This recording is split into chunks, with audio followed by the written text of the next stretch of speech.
High, welcome to my channel Liza's kitchen. আজকে আমি তোমাদের সাথে শেয়ার করতে চলেছি কড়াই চিকেন।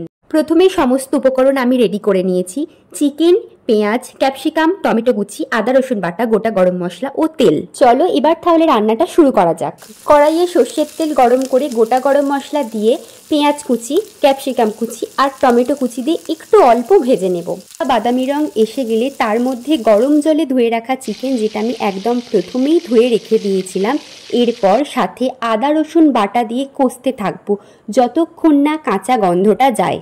চিকেনটা ততক্ষণ কষা হোক আর আমরা এদিকে একটা স্পেশাল মশলা বানিয়ে নেব।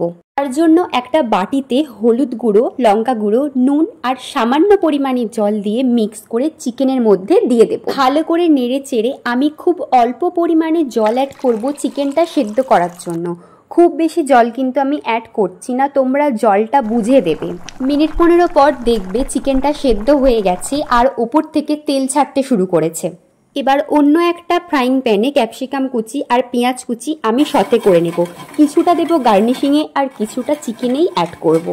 রান্নাটা প্রায় হয়েই এসেছে। এবার এই রান্নার প্রধান উপকরণ হিসেবে আমি দেব এই মশলাটা, যেটা আমি ধনে আর জিরে শুকনো খোলায় ভেজে গুঁড়ো করে নিয়েছি।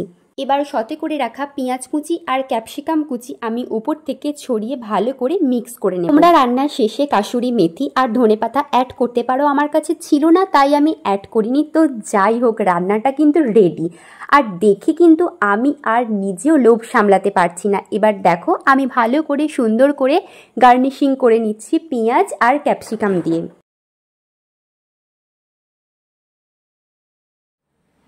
তোমরা তো দেখেই নিলে রান্না একদম কমপ্লিট। এবার তোমাদের সামনেই টেস্ট এবার একদম অরিজিনাল রিভিউ দেব। ওটাও দুর্দান্ত টেস্ট। কিন্তু একটাই কথা, যারা ডায়েট করো কিন্তু স্পাইসি খেতে খুব পছন্দ করো তাদের জন্য এটা কিন্তু একদম পারফেক্ট। খুব কম অয়েলে এটা রান্না করা হয়েছে, তোমরা দেখতেই পেয়েছো। তোমরাও আর দেরি না করে এটা ট্রাই করো আর আমাকে জানাও এই রেসিপি তোমাদের কেমন লেগেছে। ভিডিওটা দেখার পর অবশ্যই লাইক, কমেন্ট এন্ড শেয়ার করে আমার পাশে থেকো। Thank you guys.